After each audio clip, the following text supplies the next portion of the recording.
£3.000 për të lënë Anglinë. Ministria e Brendshme e kërkes 700 familjeve shqiptare largohuni nga Britania e Madhe.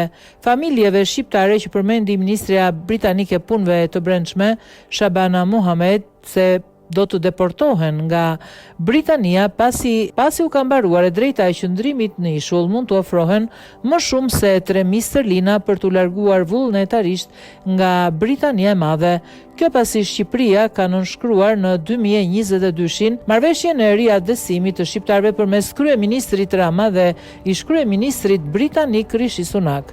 Ka qenë këtë të premte zëvendës ministri për sigurinë e kufive Alex Norris, i cili deklaroi për media vendase se kjo shumë, prej më shumë se 3.000 sterlinash, përbën një investim të mirë për taksa paguesit britanik, por nuk pranoi të specifikojë se sa e lartë do të jetë kjo shumë që do t'u jepet. Qartazi britanikët synojnë të ulin shpenzimet e mbajtjes së familjeve nëse ata do të vazhdonin të qëndronin sado gjatë në Britani përmes dhënies së kësaj shume. Për momentin ne mund të paguajmë rreth 3.000 sterlina, tha zëvendës ministri i Brendshëm britanik, dhe nuk kërkojmë ndjesë për një fakt të tillë.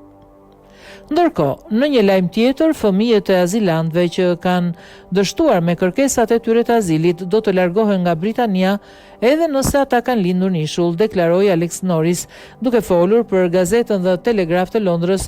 Ai tha se do të deportohen edhe fëmijët e lindur në Britani dhe rastet do të shikohen rast pas rasti dhe në bazë të meritës sipas ligjeve të migracionit, por kur ka raste të tilla dhe rrethana të tilla njerëzit do të deportohen.